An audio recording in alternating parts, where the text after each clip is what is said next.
5 साल में इसने कुछ नहीं किया, एक डक्के जैसा काम नहीं किया। उल्टा लोगों को गालियाँ मिली, लोगों की बेइज्जती की, इंसल्ट की गई। लोग ये आगे बताते थे, मैं कहा भाई मैं क्या कह सकता हूँ, तुमने बनाया तुम भोगो, वोट भी तो तुमने दी थी। सबसे घटिया प्रवृत्ति का आदमी ये था, जिसको एक बोलने का पता नहीं है, बिठाने का पता नहीं है। कोई आदमी डब्बा लेके गया, किसी का डब्बा फेंक दिया, लोग कहते थे। तो अब तो इसका चोपड़ा साफ है, अब नहीं किसी गाँव में नहीं घुस सकता, अब तो ना घुसने देते लोग। अब राम इनका थोड़ा है, सबका ही है। राम तो कण कण में है, अयोध्या से राम है। और राम इतना नाराज हो गया कि ये मेरे ब्याह पे इलेक्शन लड़ते हैं, इनको मैं देखूंगा। वहाँ से कांग्रेस का वो जिता दिया, अयोध्या से जहाँ से राम के पीछे लगे हुए थे, और इनका हरा दिया। मोदी 1.5 लाख वोटों से जीता है, ये कोई जीतना नहीं है। एक प्रधानमंत्री 1.5 लाख वोटों में जीत गया, और दीपेंद्र जी 3 लाख 12 पता नहीं 15,000 वोटों से जीता है। तो मुकाबला हो सकता है। मोदी को रिजाइन देना चाहिए था उसी टाइम भी, मैं नहीं। पहले जैसे ये कहते हैं ना 75 पार कहते कहते और आगे 40 पे। हम 31 है ना, 31 से हम 75 पार करेंगे। नमस्कार दोस्तों, द एयर न्यूज में आपका स्वागत है। मेरे साथ आज चौधरी दिलूराम जी हैं। 3 बार के ये पूर्व विधायक हैं और साथ में ही संसदीय सचिव रह चुके हैं हरियाणा सरकार में। जी स्वागत है सर आपका द एयर न्यूज में। क्या कुछ तैयारियां हैं? अब चुनाव आ गया जी विधानसभा का। तैयारियां तो हैं ही हर आदमी की। 90 दिन 3 महीने रह गए जी, और 3 महीने मैं तो खैर, मेरी तो शुरू से ये लोगों के बीच में आना जाना, दुख में सुख में जो साथी होते हैं, कार्यकर्ता या और, तो उनके साथ आना जाना मेरा बना रहता है। तो दिनचर्या मेरी वही होती है, उसी हिसाब से मैं लोगों के काम करता हूँ, क्योंकि इन लोगों में मेरे एक पारिवारिक रिश्ता बन गया है। लंबा दौर है, 82 से लेके अब तक 9 इलेक्शन मैंने लोगों के सामने फाइट कर लिए, और प्यार है लोगों का। तो यहाँ जब मैं गांव में जाता हूँ तो लोगों के छोटे छोटे बच्चे वो दिल्लू जैसे प्यार में हाँ बिल्कुल करते हैं। मेरे को भी बहुत मज़ा आता है। मैं उनसे कुछ कहता नहीं, मैं कभी ये बच्चे हैं देखो कितने प्यार से पुकार रहे हैं। हाँ। तो मैं चलता रहता हूँ। अब तैयारी तो है ही, 90 दिन इलेक्शन में रह गए हैं, और अब के लोगों में जो है, लोगों की भावना है, वो जो वर्तमान सरकार है इसके प्रति लोगों की नाराज़गी है, और ख़ास करके जो मोदी है उसके खिलाफ ज़्यादा नाराज़गी है। अभी जो पीछे इलेक्शन हुआ है लोकसभा का, तो यहाँ से 9,000 की लीड आई है हमारी। हाँ गुलची का से आई। हाँ, तो जो हमारा इलेक्शन आएगा विधानसभा का, कार्यकर्ताओं की कृपा से और लोगों की कृपा से और बाबा जी की कृपा से कम 20,000 पार करेंगे हम। ऐसी लोगों के विचार। क्योंकि 2019 में भी आंकड़ा आपका कम ही रहा था, हार जीत का। हाँ थोड़ा ही, क्योंकि मेरा जो हार है ये, कभी तो मैं 2,000 से हारता हूँ, कभी मैं 3,000 से हार गया, अब कि मैं 35,000 से हार गया। वजह क्या रहती है सर? किस्मत की बात है, यही कह नहीं सकते हैं, और क्या वजह तो कुछ भी नहीं रहती। लास्ट में आके पिछला इलेक्शन जो 2019 वाला था, लगभग आप जीतते रहे थे। CID की रिपोर्ट, IB की रिपोर्ट, ब्यूरोक्रेट की रिपोर्ट, सारे अपने पक्ष में जा रही थी। 19 का इलेक्शन था अपना, 18 तारीख को 12 बजे के बाद एक ऐसी हवा फैली, जो लोग मेरे तरफ आ रहे थे लोकदल के, उनके मन में पता क्या आई, हम तो दुष्यंत को वोट देंगे, दुष्यंत को देंगे। और मैं कहा दुष्यंत को तो वोट दे दोगे कि तुम्हारा कैंडिडेट देखो कौन है। कौन है वो? इस कैंडिडेट के बारे में तो लोगों की सोच ही है कि इसकी गर्दन में एक सरिया है। कहते हमने इससे क्या लेना है, देखो कैसे लोग हैं, हमने इससे क्या लेना, हम तो दुष्यंत को वोट देंगे। और मैं कहा जीतेगा तो फिर ये, कहते नहीं जीत जाके जी, हमने क्या लेना है इससे। पता नहीं कैसे लोग। तो शर्मा जी 12 बजे के बाद मेरे भाई रविदासिये और ये जाट इकट्ठे हो गए, दोनों पार्टी, दोनों इकट्ठे हो गए। दोनों इकट्ठे हो गए। इन्होंने दुष्यंत, जाटों ने दुष्यंत के बेस पे वोट दे दी और चरमारों ने ईश्वर के बेस पे वोट दे दी। तो ये बड़ा कारण रहा। ये था। तो अब की बार ये खुश है विधायक जी से, ये जो लोग हैं विधायक जी से? और अब तो गालियां देते, किसी गाँव में बढ़ने नहीं देते इसको। कोई फंक्शन ही नहीं आया, लोकसभा में कोई फंक्शन नहीं आया, किसी के जा नहीं सकता। इसकी बरादरी के जो लोग हैं जिन्होंने इसको वोट दी थी, जब जाटों ने वोट दी थी तो जाटों को ये कहने लगा कि तुमने वोट मेरे को नहीं दी, तुमने वोट दिया दुष्यंत को, तो दुष्यंत से बात करो, मेरे पास कुछ नहीं है। 5 साल में इसने कुछ नहीं किया, एक डक्के जैसा काम नहीं किया। उल्टा लोगों को गालियाँ मिली, लोगों की बेइज्जती की, इंसल्ट की गई। लोग ये आके बताते थे, मैं कहा भाई मैं क्या कह सकता हूँ, तुमने बनाया तुम भोगो, वोट भी तो तुमने दी थी, तो तुम अब इसका भोगो, इसकी जो किया तुमने। कहने लगे जी हमने इस कर को वोट थोड़ा दी थी। मैं कहा और किस कर को दिखा? मैंने कहा दुष्यंत को वोट दी थी, मैं दुष्यंत से बात करूँ। दुष्यंत ने भी मेरे ख्याल में कई दफ़ा इसको कहा, लेकिन लगती नहीं है आदमी होरी किस्म का आदमी है। जो 90 MLA थे ना, सबसे घटिया प्रवृत्ति का आदमी ये था, जिसको एक बोलने का पता नहीं है, बिठाने का पता नहीं है। कोई आदमी डब्बा लेके गया, किसी का डब्बा फेंक दिया, लोग कहते थे। तो अब तो इसका चोपड़ा साफ है, अब नहीं, किसी गाँव में नहीं घुस सकता, अब तो ना घुसने देते लोग। गुलाचिका में जैसे सड़कों के लिए भी प्रदर्शन हुआ, धरने भी हुए, चौक पे धरना दिया गया, और इन्हीं दिनों बाढ़ भी आई थी पीछे।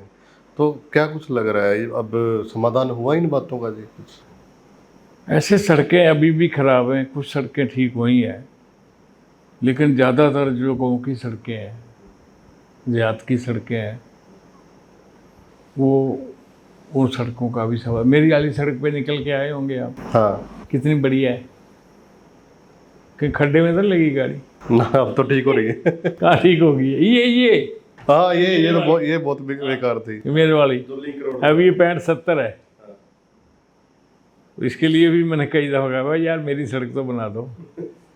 तो कहने लगे जी ऊपर भेज रखा है, एस्टीमेट बन के आएगा जी। तो एससी साहब को भी मिलता तो और क्या है। मैं ठीक है, जब बन जाएगी बन जाएगी। जब लोगों की टूटी है तो दिलोराम की टूटी है तो क्या है फर्क पड़ता है, लगते तो लोग ही हैं। हाँ बिल्कुल बिल्कुल। तो कोई नहीं, अभी नहीं समाधान होया। बाकी आपने जो फ्लड वाली बात की है, फ्लड का भी कोई समाधान नहीं हुआ। जो पीछे बांध बना हुआ था घग्गर नदी का, हाँ। वो आजकल के जब ये आता है ना मौसम, इसके अंदर जो मुस्से होते हैं ना, वो उनमें वो कर देते हैं छेद कर देते हैं। छेद करने में वो मिट्टी ऐसी है, एक दफ़ा पानी उसमें से निकल गया तो फिर वो पानी रुकता ही नहीं। वो फिर 2-2, 3-3 एकड़ का बंद उड़ा देता है पानी, क्योंकि पानी बहुत ज़्यादा आता है। अब कैपेसिटी है इसकी घग्गर की 22 फुट, और पिछली दफ़ा पानी आया 29 फुट। 29 फुट। तो 29 फुट पानी तो खेतों में फैलेगा। तो अब भी सरकार ने कोई ध्यान नहीं दिया इसके ऊपर, और ख़ास करके ध्यान तो विधायक ने दिलवाना था। विधायक की रुचि नहीं है काम करने की, ना करवाने। विधायक जी का तो विरोध भी हुआ था, जैसे गांव में थप्पड़ कांड भी हुआ। हाँ, वो एक बाटियाँ गाँव है, तो उससे थोड़ी देर पहले मैं जाके आया था। वो बंद के लिए उन्होंने पोपलाइन मंगाई थी, JCB पोपलाइन। वो जब लोड होके पोपलाइन जा रही थी गोला के पास, तो वहाँ से टेलीफोन कर दिया कि गोला पहुँच गई है, जल्दी आपके पास आ जाइए। बीच में अब पता नहीं क्या कारण है, लोग तो ये कहते हैं कि वो पोपलाइन उधर की बजाय कहीं और भेज दी विधायक ने, और वो ड्राइवर ने टेलीफोन कर दिया कि तुम्हारी पोपलाइन यहाँ तो आ नहीं सकती, क्योंकि विधायक ने कहा कि इधर ले जाओ, मैं उधर जा रहा हूँ। उनको और रोष बढ़ गया। 3 दिन से वो बंद पे थे, बंद टूटने की कगार पे आ गया। और जब मैं गया तो उसमें गोगलू बड़े बड़े हो गए थे, दरख्त काट काट के डाल रहे थे, पानी रुक नहीं रहा था। तो मैं गया तो खैर मेरे साथ थोड़ी सी गर्मी दिखाई एक आदमी ने। मैंने कहा यार मैं तो तुम्हारा पता लेने आया, भी क्या हाल है। कहता तो पता लेने से कुछ नहीं होता, कुछ काम करो। मैंने कहा चलो मैं टोकरी उठाता हूँ मिट्टी की, मैं भी डाल देता हूँ। तो कहते जी एक आधी टोकरी में क्या बनेगा। मैं कहा मैं तो किसान हूँ, मैं लग जाता हूँ। कहते नहीं जहाँ इतने लगे हैं आपके लगने की क्या जरूरत है। तो मैं चला गया। उसके बाद मैं रेस्ट हाउस में आया। डीसी एसपी और वगैरह सारे, एसडीएम वगैरह सारा अमला था। तो मैंने वहाँ कहा था, वो तो ऊपर कई मीटिंग में बैठे हुए थे, तो नीचे था नायब तहसीलदार वगैरह। तो मैंने उनको कहा, मैं कहा भाई तुम्हारा कोई सरकारी मुलाजिम वहाँ बाटियाँ ना चला जाए, उन लोगों में नाराज़गी ज़्यादा। तो इन्वेट के ये तो वहाँ पहुँच गए। अब इसकी अकड़ तो वही है। अब चला गया तो चला गया, जब वो पूछने लग गए तो आगे से अकड़ गया। अकड़ने के बाद ये यहाँ से इसके साथ वो जाती हुई, दोनों, वो इसका एक लड़का भी था रणधीर। तो लोगों ने उठ बैठ कराई इसके, जैसे बच्चों से वो स्कूल में कराते हैं ना, कान फैला के बैठो उठो बैठे, हाँ उठ बैठ करवाई। तो जब ऐसी चीज़ें होने लग जाएं किसी विधायक के साथ, तो ये गलत परंपरा, गलत है, होना नहीं चाहिए ऐसा। आदमी को माहौल देख लेना चाहिए भी कैसा माहौल है, उसी माहौल के साथ बात करनी चाहिए, लोगों की भावनाओं के साथ बात करनी चाहिए। अगर वहाँ जाके आप चौड़ की बात करोगे तो लोग बर्दाश्त नहीं करते। आजकल लोग बहुत एडवांस पहुँच, कई मीडिया, सोशल मीडिया हो गया, टीवी मीडिया हो गया, आप जैसे हो गए, तो लोग आजकल बहुत सियाने। कई लोग, अब मैं गांव में जाता हूं तो मेरे से ऐसे सवाल कर लेते हैं कि मेरे को उनका उत्तर ही नहीं आता। और फ़ोन साथ में ले लेते हैं। अच्छा, ये फ़ोन बिल कहता है, ये हाँ ये देखो बड़े बड़े फ़ोन कहते हैं, ये देखो जी।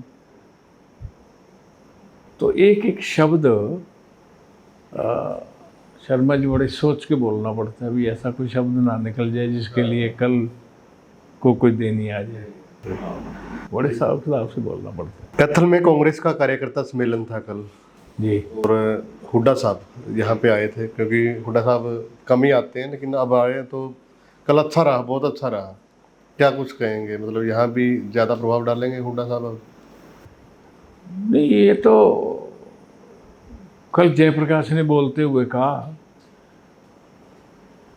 कि जो टिकटों के बारे में है, हम माननीय हुड्डा साहब भी थे और हमारे कांग्रेस के अध्यक्ष भाई उदयभान जी भी थे। तो उनके सामने जयप्रकाश ने कहा कि सर्वे हो रहा है हर हल्के का, और सर्वे के हिसाब से जिसको टिकट मिलेगी उसकी बाकी जितने साथी वर्कर हैं उसकी मदद करनी पड़ेगी।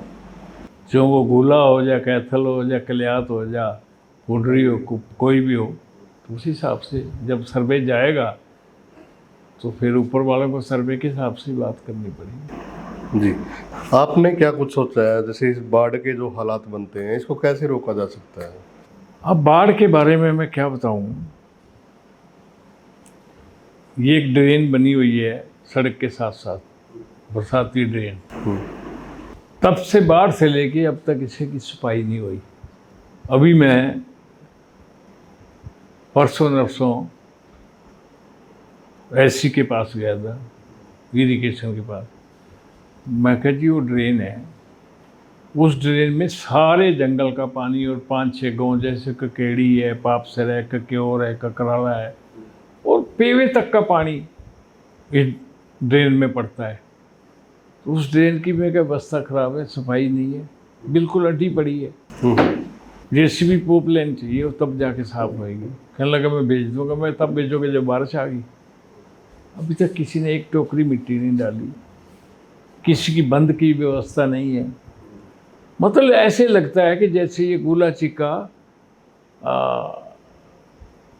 हरियाणा का हिस्सा ही नहीं है, जैसे पंजाब का हिस्सा है, ऐसा मानते हैं। अफसर भी ऐसा ही मानते हैं, कोई ध्यान नहीं इस तरफ लेना की बात नहीं कुछ। जी जी, आप पूर्व संसदीय सचिव भी रहे हैं, बड़े नेता हैं, तो हरियाणा की भी थोड़ी ही बात कर लेते हैं। अब जैसे कांग्रेस की अगर बात करें, हुड्डा गुट है, दूसरी SRK गुट था, तो किरण चौधरी तो बीजेपी में शामिल हो गई है, तो क्या मानते हैं इन चीज़ों का जो गुटबाजी है, इन चीज़ों का कुछ प्रभाव पड़ेगा नेताजी? ऐसे है, जो माननीय हुड्डा साहब है ना, ये किसी गुट में विश्वास नहीं रखते। बहुत बढ़िया नेता हैं, अच्छे नेता हैं। मैं 2005 से इनके साथ लगा हूँ। जो इंसानियत मैंने इनमें देखी, शायद ही मैंने किसी में देखी।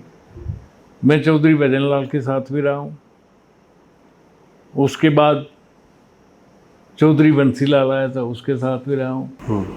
थोड़े दिन चौटाला साहब आए थे, उनका भी शासन देखा मैंने। मतलब जो इस आदमी में इंसानियत है, राजनीति से थोड़ा ऊपर उठ के ये बात करते हैं, हमेशा अपनेपन की बात करते हैं। अगर कोई धक्के से इनके साथ वो बना ले कि गुटबाजी है, तो उसकी मर्जी, लेकिन इसकी तरफ से कोई गुटबाजी नहीं है। हाँ, ये मैं कहूँगा कि ये किरण चौधरी जो गई है वो गलत गई है, उसको नहीं जाना चाहिए था। अब टिकट तो ऊपर वाले ने, हाईकमान ने देखना भी किसको देनी है किसको नहीं देनी। चौधरी बंसीलाल की इतनी छवि हरियाणा के अंदर लोग मानते हैं, इतनी जल्दी स्टेप उठाना ये उनके लिए ठीक नहीं है। जी, बीजेपी की अगर बात करें, बीजेपी जैसे पहले मनोहर लाल खट्टर जी मुख्यमंत्री थे, उसके बाद चेहरा चेंज कर दिया, नायब सिंह सैनी जी आए हैं और 5-5 सीट लोकसभा में जीती हैं दोनों पार्टियां। तो कुछ है बीजेपी का भी या नहीं जी? ऐसे है कि पहले तो बीजेपी का जो ऊपर वाला है मोदी जी, 400 पार 400 पार 400 पार। अब वोट तो लोगों ने देनी है, तो आप पहले 400 पार करने लग जाओगे तो कैसे बात बनेगी। और 400 पार वाला ये मुद्दा बना लिया इन्होंने राम मंदिर का। अब राम इनका थोड़ा है, सबका ही है। राम तो कण कण में है, हर के हृदय में राम बसता है। और दूसरा, अयोध्या से राम है, और राम इतना नाराज हो गया कि ये मेरे ब्याह पे इलेक्शन लड़ते हैं, इनको मैं देखूंगा। वहाँ से कांग्रेस का वो जिता दिया, अयोध्या से जहाँ से राम के पीछे लगे हुए थे, और इनका हरा दिया। और दूसरी बात मैं एक और कहूँगा, मोदी 1.5 लाख वोटों से जीता है, ये कोई जीतना नहीं है। एक प्रधानमंत्री 1.5 लाख वोटों में जीत गया, और दीपेंद्र जी 3,12,000 पता नहीं 15,000 वोटों से जीता है। तो मुकाबला हो सकता है। मोदी को रिजाइन देना चाहिए था उसी टाइम भी। मैं नहीं, तुमने मेरा रखा क्या, मैंने इतना कुछ कर दिया तुम्हारे लिए, और तुम मेरे को 1.5 लाख वोटों से जिता रही हो। और वो अमित शाह जो है वो मेरे ख्याल 6-7 लाख से जीता है। तो बताओ, ये कोई जीतना थोड़ा है प्रधानमंत्री के लिए। जी जी जी, बिल्कुल। क्या कुछ रणनीति होगी आपकी गोला को लेकर? आप रणनीति है कि लोगों का प्यार है अपने साथ, और लोग चाहते हैं कि हुड्डा सरकार बने। तो मैं कहता हूँ लोगों को भी हुड्डा सरकार तभी बनेगी जैसे यहाँ से MLA जीत के जाएंगे। तुमने तो कैथल में चारों के चारों MLA रह दिए, हुड्डा सरकार कहाँ बनेगी? अगर उस टाइम 4 ये जीत जाते तो जैसे 31 थे और फिर 35 हो जाते, नज़दीक लग जाते, कोई आज़ादा से सरकार बन सकती थी। कहने लगे जी जो पीछे हो गया, लेकिन आगे नहीं होगा। अब लोगों के साथ तो फिर समझौता करना ही पड़ता है, उनकी हाँ में हाँ मिलानी पड़ती है। आपके ठीक रहेगा, आपके सरकार बनेगी हुड्डा की, और पहले जैसे ये कहते हैं ना 75 पार, 75 पार कहते कहते और आगे 40 पे। हम 31 है ना, 31 से हम 75 पार करेंगे। अब के लोग करेंगे 75 पार, हम तो कौन होते हैं, लोग करेंगे, कार्यकर्ता करेंगे, वोटर करेंगे। ये लोगों ने सोच रखी है कि बाकी अब के 75 पार करेंगे। ये रिजर्व सीट है जी, और अब 100 गज के प्लाट का ऐलान किया है मुख्यमंत्री जी ने, और कहा है कि बनाने के लिए भी 1 लाख रुपए देंगे। तो इन चीज़ों का कुछ ये हुड्डा साहब ने किया ना, नायब सैनी जी ने अब ऐलान किया। नायब सैनी तो बेचारा यहाँ एमपी भी रहा है हमारे। अब लोगों ने नायब सैनी को 3 लाख 3.5 लाख वोटों से यहाँ से जिता के भेजा था निर्मल सिंह के मुकाबले में, और ये माशे किसी गांव में नहीं आए। और जो इसको 5 करोड़ रुपए मिलता था हर साल का, किसी गांव में 1 पैसा नहीं दिया। आए तो दे, वो सारा पैसा लैप्स हो गया है। इनके प्रति काफ़ी नाराज़गी है लोगों में, बहुत ज़्यादा। वो कहते हैं ना कि लाश तो वही है, कफन बदलने से उसमें जान नहीं पड़ेगी। अब ये जो चेहरा बदला है, इससे कोई फर्क पड़ने वाला नहीं। लोगों ने अपना मन बना रखा है कि इस सरकार को बदलना ही बदलना। बातचीत करने के लिए धन्यवाद। Thank you. तो भाई वीडियो को ज़्यादा से ज़्यादा आप लोग शेयर करें, कमेंट करें। धन्यवाद।